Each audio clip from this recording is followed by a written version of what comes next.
네, 미국 정치 이야기 시작하겠습니다. 오늘도 미주 한인 유권자연대 김동숙 대표와 함께하겠습니다. 안녕하세요. 네, 안녕하세요. 이 팬데믹 상황에서 추수감사절이 지났습니다. 어떻게 보내셨어요? 좀 서운하잖아요. 여기저기 좀 사람들도 만나고 왁작지껄 식구들도 다 오고. 원래 그렇죠. 이 팬데믹에서의 땡스기빙. 근데 생각을 많이 해야 될 것 같아요. 우리가 진짜 추수감사, 우리가 누리는 이 복을 감사했는가? 우리 모두가 우리 청취자 여러분들하고 같이 정상이 아닌 곳에서 맞은 명절, 뭐 이제 곧 올 크리스마스도 마찬가지라고 보는데요. 그동안 우리가 얼마나 좋은 여건에서 지냈는지 한번 되돌아보는 그런 시간이어야만 된다. 이런 생각을 하면서 지냈습니다. 늘 당연한 듯이 여겨졌던 것들이 사실 올해 들어서면서 우리가 팬데믹이라는 상황에서 그것이 달라지고 낯설고 어색한 그런 상황 속에서 살고 있는데 이번 추수감사절도 그러지 않았나라는 생각이 좀 듭니다. 백악관이나 워싱턴 정가 분위기는 어땠나요?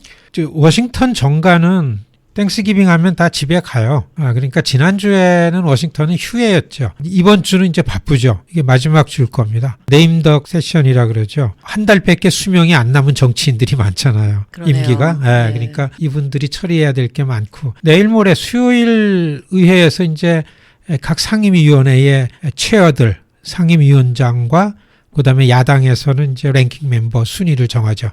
연방 의원들 각 분과 상임위원장이 이제 그런 지위가 되는데 한국과 관계가 굉장히 많은 정보위라든지 군사위, 특히 외교위 위원장이 정해지는 내일 모레 수요일 날 정해집니다.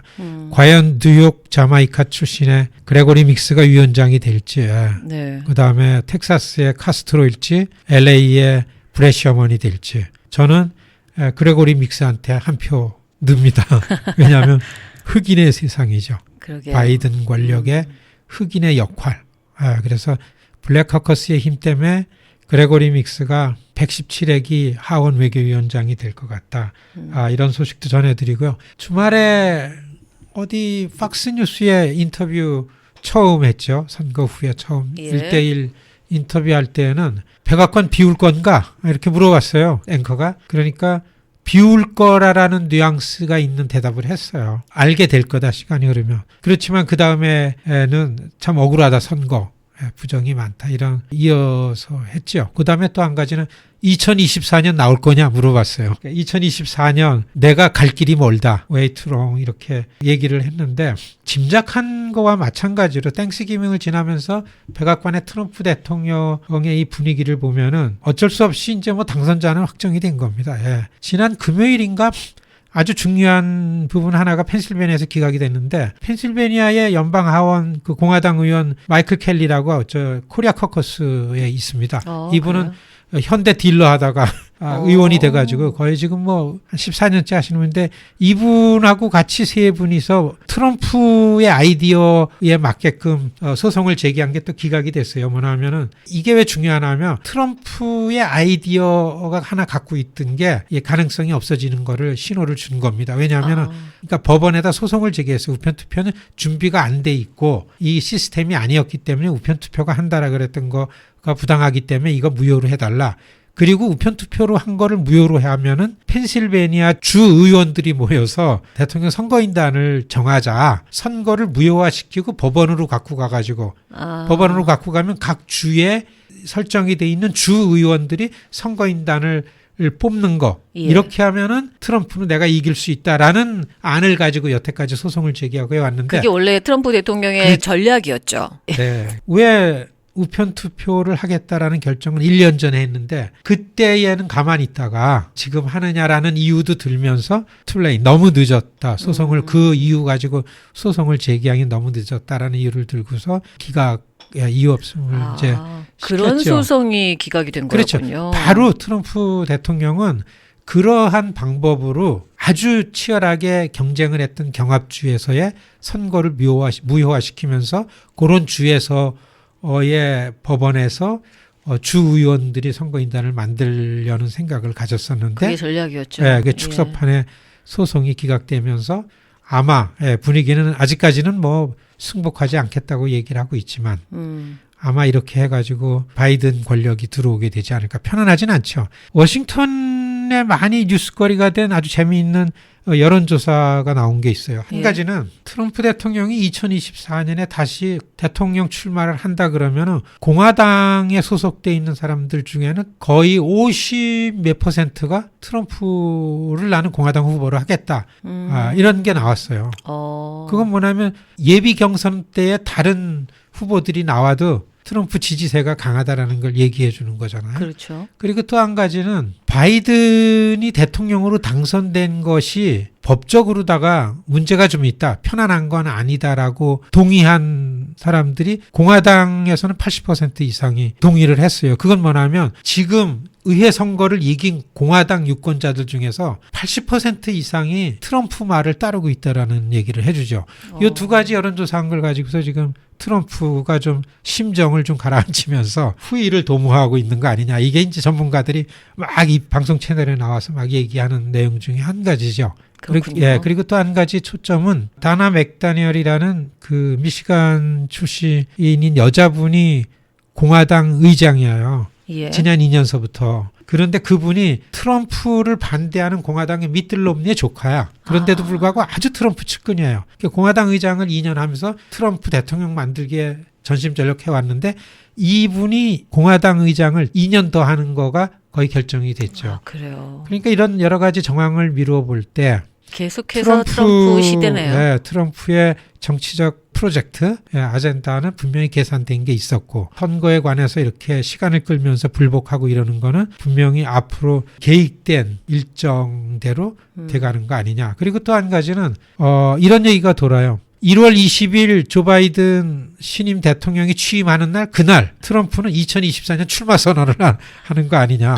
아니 그런 물타기죠. 뉴스를 봤는데 그건 어디서 나온 뉴스예요? 그거는 트럼프 측근이 예. 자기네들끼리 지금 상황을 의논하면서 서로 주고받고 나온 얘기라는 게 전해져서 나온 뉴스입니다. 가능성 있는 얘기겠네요. 그렇죠. 그러면. 예. 그리고 뭐 또 한 가지는 워싱턴 의회 분위기는 케빈 맥카시 하원에서 공화당 하원 대표는 일정은 다수당인 낸시 펠로시 의장이 해가지만 우리의 힘을 지금 볼 때는 다음 회기 117회기는 2021년 22년은 의회 운영은 우리가 한다. 그만큼 우리가 힘이 됐다. 그래서 2년 전 중간선거 때 민주당이 공화당 의석을 8개인가 갖고 왔어요. 그 아주 100년 공화당 지역을 민주당이 뺏었잖아요. 2년 전에. 근데 여기에서 거의 5개를 찾아왔다고. 다시 공화당이 찾아왔군요.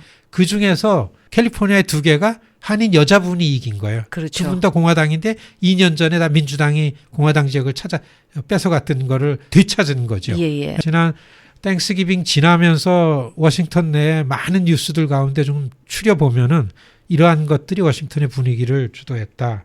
이렇게 설명을 드립니다. 알겠습니다. 그 다음에는 바이든 당선자의 움직임은 어떤가요? 이제 뭐 한창 인수인계한다고 여러 가지로 바쁜 와중이고 뭐 인사 때문에도 바쁘기도 하고 어떤 분위기인가요? 참 어렵게 선거를 치렀죠. 조 바이든 캠프가. 그 후보 상품도 그랬고 선거 결과도 그렇고. 그러니까 지금은 조 바이든 진영 범민주당 쪽에서는 2022년 중간선거가 목표입니다. 2022년 중간선거는 당선된 대통령 2년 동안의 국정 운영을 평가하는 유권자 표심으로 선거를 하는 거예요. 그러니까 절대로 불리하죠, 현직이. 그런데 이 중간선거에서 바이든이 의회를 이기지 않으면은 바이든 대통령의 성과를 업적을 내기가 너무나 어려운 거예요. 그렇겠죠. 네, 그러니까 지금은 모든 게 선거에 초점이 맞춰져 있어요. 조각도 그렇지, 캐비넷 만드는 것도 그렇고, 인사 임명하는 문제도 그렇고, 그다음에 국정 아젠다 순서를 정하는 것도 그렇고, 이런 것들이 다 2년 후에 중간 선거에서 어떻게 이길 건가, 여기에 초점이 맞춰져 있는 겁니다. 그러니까 그렇게 하기 위해서는 민주당 내에서는 첫째도 둘째도 100번째도 코비드-19에 관한 철저한 대책이다. 여기 그렇죠. 결론을 내죠. 그래서 모든 거에 우선해서 외교 안보도 미국의 안보의 아젠다 넘버원이 뭐냐? 국민 건강을 지키는 거다. 제이크 살리번이라고 국가안보보좌관 임명을 했잖아요. 지난주 화요일인가 임명했는데 백악관에서 바이든 옆에서 모든 거를 다른 부처에서 오는 그 내용들을 대통령이랑 앉혀놓고서 이제 얘기하는 국가안보보좌관이 뭐라 그랬어요? 첫째도 둘째도 코비드-19 이거다. 우리가 국제사회에 나가가지고 아무리 미국 이익을 위해서 외교 전략을 잘하고 유럽에서 중동에서 중남미에서 아시아에서 미국의 외교 안보가 이렇게 잘한다 하더라도 나는 지난 20여 년 실무를 하면서 열심히 외교 안보를 해왔는데 그래서 잘했다라는 내용도 있는데 선거를 치르면서 선거에는 외교 안보 문제는 아무 이런 영향을 안 미치는구나 이런 메시지를 냈어요.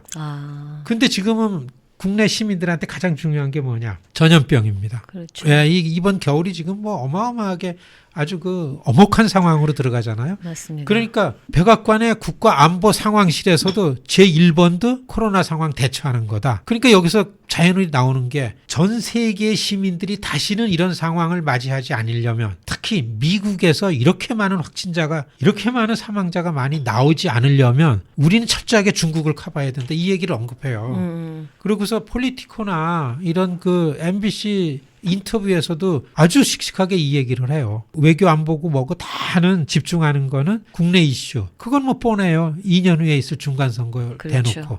그러니까 어떻게 보면은 외교 안보 쪽에서는 그냥 현상 안정된 관리고 그 다음에는 유권자들의 좀 인기 있는 품목들을 예. 가지고 민주당 내에 조 바이든 팀 내에 가장 큰 문제는 2년 후에 중간선거에서 이기려면은 취임 후 100일 동안 전심전력할 아젠다 순서를 정하는 것도 기준이 이거다. 그리고서 외교 안보도 이렇게 해야 된다. 모든 걸. 그러려면은 지금 어떻게 해서든지 두 개 다 이기는 게 목표고 1월 5일 날 있을 조지아의 상원선거. 그렇죠. 그리고서 최소한 하나라도 이겨야 된다. 그렇죠. 예, 여기에 이거 외에는 얘기가 없습니다.